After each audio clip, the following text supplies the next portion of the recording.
లేకపోతే లోనారసి చదవాల్సినటువంటి భావం, భాష అన్నీ ఏం లేవు.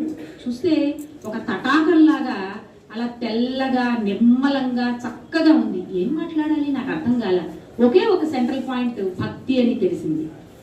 ఆ భక్తి అన్న దాని గురించి అలా 2-3 రోజులు మనసులో తలంచుకుంటూ ఉన్నప్పుడు అప్పుడు నాకు గుర్తుకొచ్చింది నారద భక్తి సూత్రములు అని పుస్తకం.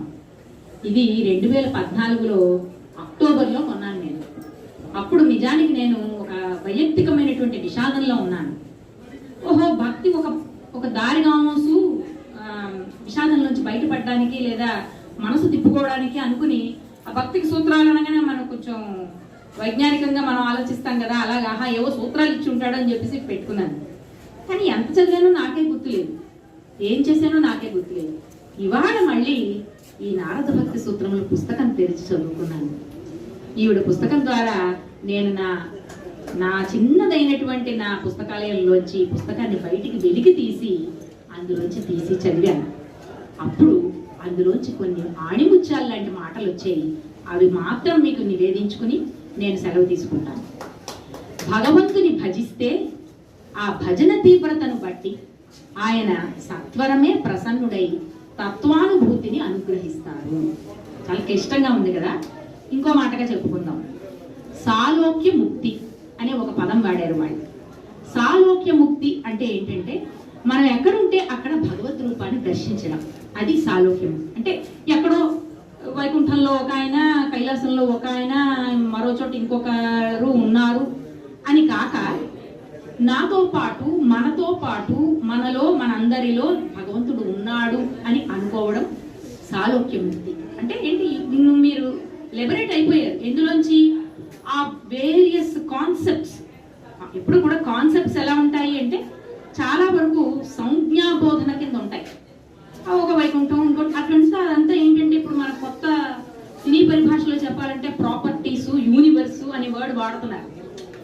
ఇప్పుడు ఫర్ ఎగ్జాంపుల్ ఒక బాహుబలి ఉన్నాను, బాహుబలి అనేది ఒక యూనివర్స్.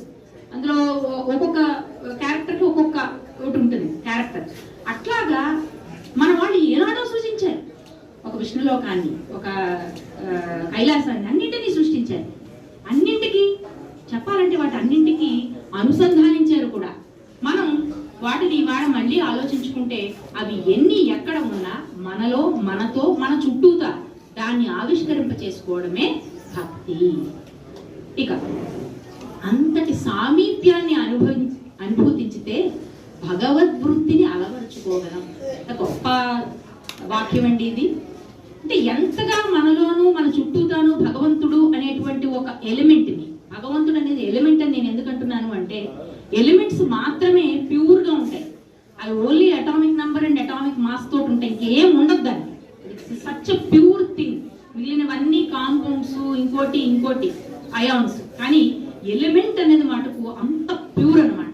అటువంటి ఆ భగవంతుడు అనే ఒక ఎలిమెంట్ అసలు ఉన్నారు అని, అది మన దగ్గరలో ఉంది అని అనుభూతించినప్పుడు భగవద్వృత్తిని మనం అలవరుచుకోగలం. అంటే బాహ్యాకర్షణలకి లొంగిపోకుండా, విషయవాంఛాగ్రస్తులమై ఉండిపోకుండా, మన ఏకాగ్రత చెదిరిపోకుండా, సంఘర్షణకు గురి అయినప్పుడు కూడా, విషాదంలోనూ ఓటమిలోనూ కూడా భగవంతుడు అనేటువంటి ఒక ఎలిమెంట్, భగవత్తు అంటే ద ప్యూరిటీ అనేది ఒకటి ఉంది అని మనం అనుకుని దానికి దగ్గరగా ఉంటూ దాన్ని అనుభూతించడమే భక్తి.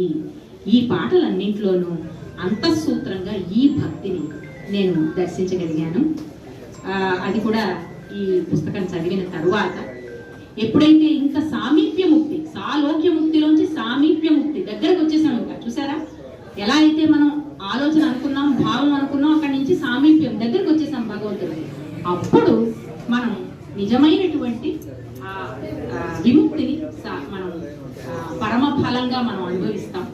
భగవద్గుణాలు అనేటువంటివి ఏవైతే ఉన్నాయో అవి అత్యుత్తమమైనవి.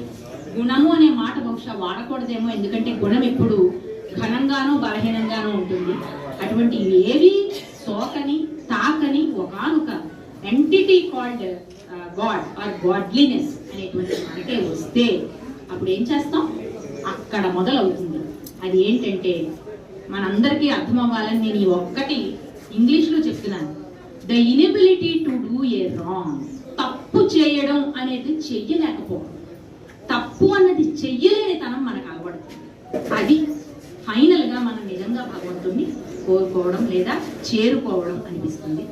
అటువంటి భక్తికి చేరినప్పుడు నెమ్మదిగా బహుశా వైరాగ్యం వస్తుందేమో, కానీ అహంకార మమకారాల్ని జయించమని, అది జయిస్తేనే కానీ వైరాగ్యం రాదని అంటారు.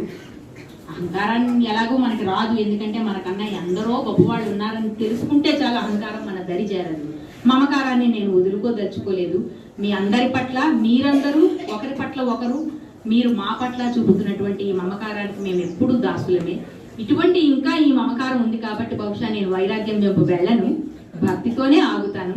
అటువంటి ఈ భక్తి పాటలని ఈవిడ పూర్ణోదయం గారు మనకి ఈ రాయడం, వాటిని పుస్తకంగా తీసుకురావడం చాలా సంతోషంగా ఉంది. రచయిత్రికి నా హృదయపూర్వక నమస్కారాలు. మధునాపంతుల వారి అందరికీ కూడా నా నమస్కారాలు, కృతజ్ఞతలు తెలియజేసుకుంటున్నాను. ధన్యవాదాలు. నేను చిన్న భయపడి చోట మాట్లాడుకుంటుంది ఏమిటంటే ఆవిడ surgeon, excellent expert surgeon general హాస్పిటల్లో చీఫ్ సర్జన్. ఆవిడ జాగ్రత్తగా ఒక్కొక్కటి కత్తిరించేసి చూసి లోపల ఏం లేదంటే అని భయం నాకు. కానీ ఆవిడ చూపు వేరు, చక్కటి చూపుతో మనకి మంచి మా పెళ్లికి మరింత ప్రోత్సాహకరంగా ఉండేలాగా ఆవిడ వ్యాఖ్యానం ఉన్నందుకు నేను చాలా సంతోషిస్తున్నాను. ఎందుకంటే ఏదో ఈ వయసులో ఆమె రాసింది, దాన్ని ప్రచురించింది, దాన్ని అందరికీ అందజేస్తున్నాం.